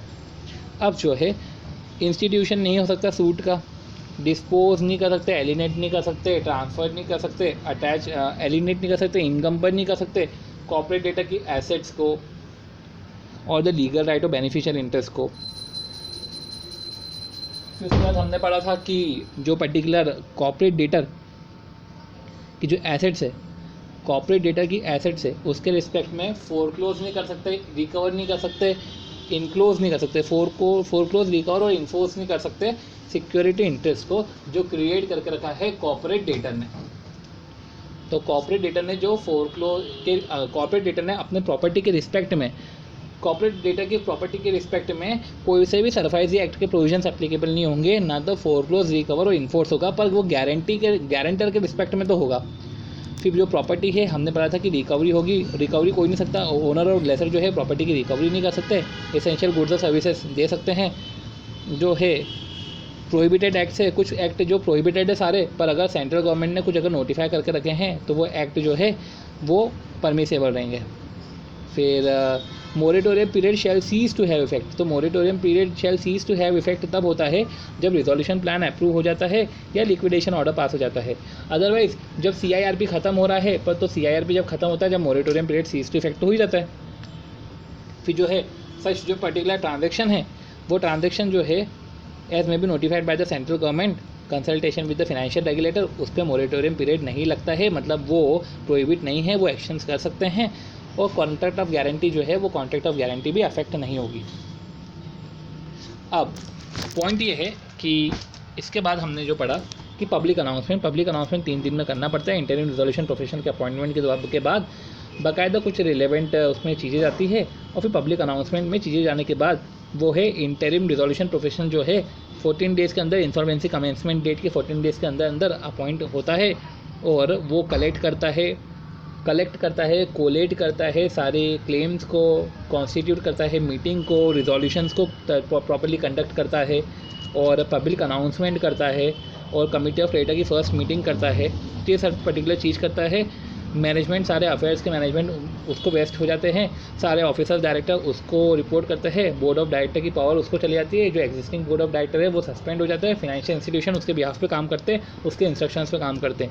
कमिटी ऑफ क्रेडिटर की मीटिंग में हमने सारे फाइनेंशियल क्रेडिटर की होते हैं उस मीटिंग में। फाइनेंशियल क्रेडिटर अगर रिलेटेड पार्टी है तो वो नहीं आते हैं, वो वोट भी नहीं कर सकते, रिप्रेजेंट भी नहीं कर सकते। पर ऑपरेशनल क्रेडिटर वोट नहीं कर सकते, पर वो प्रेजेंट हो सकते हैं। फिर फाइनेंशियल क्रेडिटर है, वो फाइनेंशियल क्रेडिटर रिलेटेड बने हैं, जो financial creditor regulated by the financial sector regulator है। अगर वो रिलेटेड पार्टी बने हैं solely on account of conversion of substitution के कारण, डेब्ट को इक्विटी शेयर में सब्स्टिट्यूट करने से जो रिलेशन क्रिएट हुआ है, तो भले वो रिलेटेड पार्टी इस रिलेशन में है, पर वो अटेंड कर सकते हैं मीटिंग को। फिर हमने बात करी थी कि इसमें ऑपरेशनल क्रेडिटर भी जो है मीटिंग में आ सकते हैं, notice of the meeting operational creditor को भी आता है। इफ़ अगर उनका टोटल ड्यूज़ है वो 10% या उससे ज़्यादा है ऑफ द टोटल डेप्ट, अगर उसका एग्रीगेट ड्यूज़ ज़्यादा है तो फिर to the extent of financial creditor जो है, जो financial creditor to the extent of financial creditor जो है, to the extent of financial डेप्ट है जो वो उनके वोटिंग शेयर रहते हैं, shall be determine on the basis of financial डेप्ट ओव टू हिम। तो जो भी फिनेंशियल डेप्ट जो उनको ओव्ड है उसके रिस्पेक्ट में उसकी voting rights, voting share determine होते हैं। और to the extent of operational डेप्ट ओव्ड है तो उसके रिस्पेक्ट में वो ऑपरेशनल क्रेडिटर होते हैं। तो एक पर्सन फिनेंशियल क्रेडिटर भी हो सकता है, ऑपरेशनल क्रेडिटर भी हो सकता है। फिर ऑपरेशनल क्रेडिटर ऑपरेशनल क्रेडिटर ने अगर अपने ऑपरेशनल डेप्ट ट्रांसफ़र करे है फिनेंशियल क्रेडिटर को, तो to the extent of transfer वो फिनेंशियल क्रेडिटर वो है, वो पर्टिकुलर ऑपरेशनल क्रेडिटर रहेगा। फिनेंशियल क्रेडिटर या तो खुद से रिप्रेजेंट कर सकता है, या ट्रस्टी और एजेंट को अपॉइंट कर सकता है, या तो इंसॉल्वेंसी प्रोफेशनल को अपॉइंट कर सकता है। उसके बिहाफ पे वो वर्क करेगा और वो उसके बिहाफ पे ही इंस्ट्रक्शंस देगा और उसके बिहाफ पे ही वो वोटिंग करेगा। और जो डिसीजन है कमेटी का वो 51% की बेसिस पे होता है। और रिजोल्यूशन प्रोफेशनल से जो कमेटी ऑफ क्रेडिटर है वो इन्फॉर्मेशन मांग सकती है, और जो है रिजोल्यूशन प्रोफेशनल को जो है 7 दिन के अंदर अंदर इन्फॉर्मेशन देनी पड़ेगी। फर्स्ट मीटिंग है वो constitution of the committee of creditor के 7 दिन के अंदर हो जानी चाहिए। जो हमने बात करी थी कि जो मीटिंग है वो मीटिंग में हमने बात करी थी कि बाकायदा इन पर्सन हो या ऑडियो विजुअल मीन्स में हो, मीटिंग का नोटिस दिया जाता है और director suspended board of directors को भी दिया जाता है, ऑपरेशनल क्रेडिटर को भी दिया जाता है। और अगर वो एब्सेंस है, अगर ऑपरेशनल क्रेडिटर अगर नहीं भी आए, अगर director partner representative of operational creditor अगर ये नहीं भी आए तो भी दिक्कत नहीं है। तो डायरेक्टर पार्टनर या रिप्रेजेंटेटिव ऑफ ऑपरेशनल क्रेडिटर अगर ये नहीं भी आए तो भी इनवैलिडेट नहीं होगी प्रोसीडिंग्स। अब जो क्रेडिटर है वो अपॉइंट करेंगे रिजोल्यूशन प्रोफेशनल को, अपॉइंट है, और फीस भी जो है इंसॉल्वेंसी प्रोफेशनल को अपॉइंट कर सकते हैं जो उसके बिहाफ पे काम करे, जो उसके बिहाफ पे वोट दे दे, जो उसके बिहाफ पे मीटिंग को अटेंड करे। Right to vote to creditor, तो बाकायदा जो है each creditor shall vote in accordance with the voting share. तो resolution professional shall determine the voting share. तो जो रिजोल्यूशन प्रोफेशनल है बाकायदा वो वोटिंग शेयर डिटरमाइन करता है as per the manner prescribe by the board. फिर फाइनेंशियल क्रेडिटर के जो ऑथराइज रिप्रेजेंटेटिव है वो right to participate and vote on behalf of financial creditor. तो फाइनेंशियल क्रेडिटर के बिहाफ पे जो है वो पार्टिसिपेट कर सकते हैं। फाइनेंशियल क्रेडिटर को बाकायदा ऑथराइज रिप्रेजेंटेटिव ने जो भी एजेंडा के बारे में बातचीत हुई जो मिनट से फाइनेंशियल क्रेडिटर को बताएंगे, फाइनेंशियल क्रेडिटर के इंस्ट्रक्शंस पे वर्क करेंगे। और जो भी फाइनेंशियल क्रेडिटर ने इंस्ट्रक्शंस दिए हैं वो इंश्योर करता है कि ऑथराइज रिप्रेजेंटेटिव ने वो सारे इंस्ट्रक्शंस जो है वो उसने फॉरवर्ड करे कि नहीं करे हैं, और बाकायदा IRP ने या रिजोल्यूशन प्रोफेशनल ने उस फाइनेंशियल क्रेडिटर के सारे इंस्ट्रक्शन को रिकॉर्ड करा है कि नहीं करा है। रिजोल्यूशन प्रोफेशनल को अपॉइंट करना है तो 66% के वोटिंग शेयर वोट चाहिए, तो majority vote of representing 66% of the voting share of the committee of creditor उसका वोट चाहिए तो ही जाके अपॉइंटमेंट होता है। रिजोल्यूशन प्रोफेशनल के जो फंक्शंस हैं, जो पर्टिकुलर IRP के फंक्शन थे वही इसके फंक्शंस हो जाएंगे। पावर एक्सरसाइज करेगा, ड्यूटीज़ परफॉर्म करेगा, वो सारा डेप्ट मैनेजमेंट उसको बेस्ट हो जाएगा, सारे रिकॉर्ड्स और डॉक्यूमेंट उसको मिल जाएंगे, दे दिए जाएंगे, और वो ऑपरेट करेगा बिजनेस को एज अ गोइंग कंसर्न। तो ऑपरेट करेगा बिजनेस को एज अ गोइंग कंसर्न, और सिंपल सी बात है शिफ्ट ऑफ कंट्रोल हो जाएगा। फिर अगर उसको हमको रिप्लेस करना हो तो रिप्लेस भी कर सकते हैं। रिप्लेस करना है तो वही 66% की voting majority vote representing 66% of the voting share of financial creditor वो चाहिए, तब जाके रिप्लेस कर सकते हैं। और ठीक है, तो adjudicating authority shell forward the name of the propose resolution professional, तो फॉरवर्ड करेगा name of the propose resolution professional. और फिर बोर्ड उसको कंफर्म करेगा। अगर बोर्ड ने कंफर्म नहीं करा तो फिर जो है या तो जो डिसिप्लिनरी प्रोसीडिंग्स अगर पेंडिंग निकल गई है तो फिर जो है जब तक दूसरा अपॉइंट नहीं होता तब तक जो ओल्ड रिजोल्यूशन प्रोफेशनल है वही कंटिन्यू करेगा। फिर कमिटी ऑफ क्रेडिटर जो है वो कोई से पर्टिकुलर रिजोल्यूशन प्रोफेशनल के जो भी एक्शन है उसके लिए प्रायर अप्रूवल लगता है कमिटी ऑफ क्रेडिटर का। तो अगर आपको कैपिटल स्ट्रक्चर चेंज करना हो, सिक्योरिटी इंटरेस्ट क्रिएट करना हो, ओनरशिप चेंज करना हो, रिलेटेड पार्टी ट्रांजेक्शन करना है, कॉन्स्टिट्यूशनल डॉक्यूमेंट अगर आपको चेंज करना है तो capital structure constitutional document, security interest create करना है, ओनरशिप स्ट्रक्चर चेंज करना है, डेलीगेट करना है अपने पावर्स को, चेंज मैनेजमेंट करना है, टर्म्स ऑफ कॉन्ट्रैक्ट में चेंज करना है, तो उस केस में जो है बाकायदा बोला गया है कि चेंजेस इन द अपॉइंटमेंट और the terms of contract of such personal as specified by the committee of creditor. तो उस पर्सनल के रिस्पेक्ट में जो है पर्सनल के रिस्पेक्ट में अगर पर्टिकुलर हमको कुछ चेंज करना है टर्म्स ऑफ अपॉइंटमेंट और मैनर ऑफ अपॉइंटमेंट और टर्म्स ऑफ कॉन्ट्रैक्ट चेंज करना है या अपॉइंटमेंट का चेंज करना है, अपॉइंटमेंट और द टर्म्स ऑफ कॉन्ट्रैक्ट, अगर हमको टर्म्स ऑफ कॉन्ट्रैक्ट चेंज करना है तो उस केस में जो है बाकायदा जो है कमिटी ऑफ क्रेडिटर का अप्रूवल लगता है। बाकायदा फिर इन्फॉर्मेशन मेमोरेंडम बनाता है। इन्फॉर्मेशन मेमोरेंडम में जो है रिलेवेंट इन्फॉर्मेशन रहती है, रिजोल्यूशन एप्लीमेंट को दी जाती है। रिजोल्यूशन एप्लीकेंट जो एलिजिबिलिटी 29A में दे के रखी है वो एलिजिबिलिटी उसको फॉलो करनी पड़ती है, चेक करना पड़ता है कि वो एलिजिबल है कि नहीं है। रिजोल्यूशन प्लान बनाता है, रिजोल्यूशन प्लान के साथ बाकायदा वो एफिडेविट देता है। रिलेवेंट इन्फॉर्मेशन में फाइनेंशियल इन्फॉर्मेशन, जो डिस्प्यूट है कॉर्पोरेट डेटर के अगेंस्ट में, जो भी क्लेम्स है, सारे सब चीज़ें बताई जाती है। रिजोल्यूशन एप्लीकेंट को ध्यान रखना पड़ता है कि प्रोविजंस और लॉ का कंप्लाई करे, सारी इन्फॉर्मेशन को कॉन्फिडेंशियल रखे और इनसाइडर ट्रेडिंग नहीं करे। अब जो एग्जामिन करा जाता है रिजोल्यूशन प्लान को, तो जब रिजोल्यूशन प्लान को एफिडेविट के साथ दिया जाता है, तो जब रिजोल्यूशन प्लान को रिजोल्यूशन एप्लीकेंट जो बाकायदा एफिडेविट के साथ देता है तो उसको ध्यान रखना पड़ता है, उसको एग्जामिन करना पड़ता है कि आईआरपी कॉस्ट का प्रोविज़न है कि नहीं है, ऑपरेशनल क्रेडिटर को पेमेंट कर रहे हैं कि नहीं कर रहे हैं, management of corporate debtor after the resolution plan being approved वो है कि नहीं है, रिजोल्यूशन प्लान को इम्प्लीमेंट कौन करेगा, रिजोल्यूशन प्लान को सुपरवाइज कौन करेगा, तो रिजोल्यूशन प्लान को इम्प्लीमेंट कौन करेगा, रिजोल्यूशन प्लान को सुपरवाइज कौन करेगा, तो रिजोल्यूशन प्लान को इम्प्लीमेंट कौन करेगा, रिजोल्यूशन प्लान को सुपरवाइज कौन करेगा। कंप्लायंस ऑफ लॉ के रिस्पेक्ट में जो है तो सब चीज़ें जो है implement and supervision of resolution plan, compliance of law, इन सब के बारे में जो है बातचीत होती है।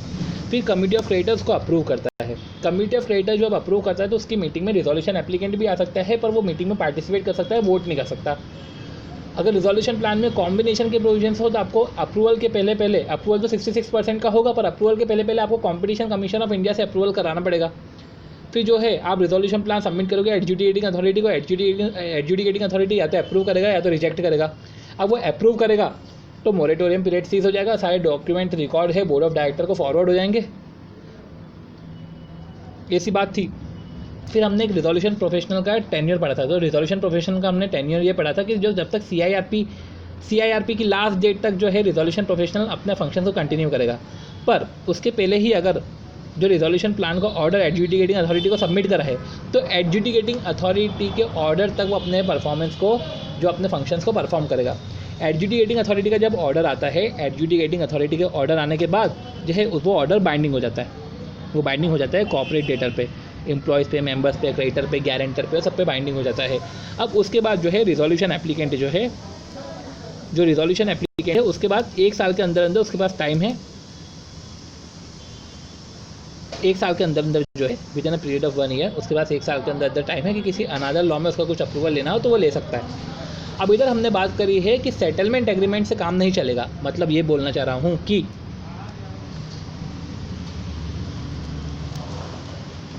मैं ये बोलना चाह रहा हूँ कि रिजोल्यूशन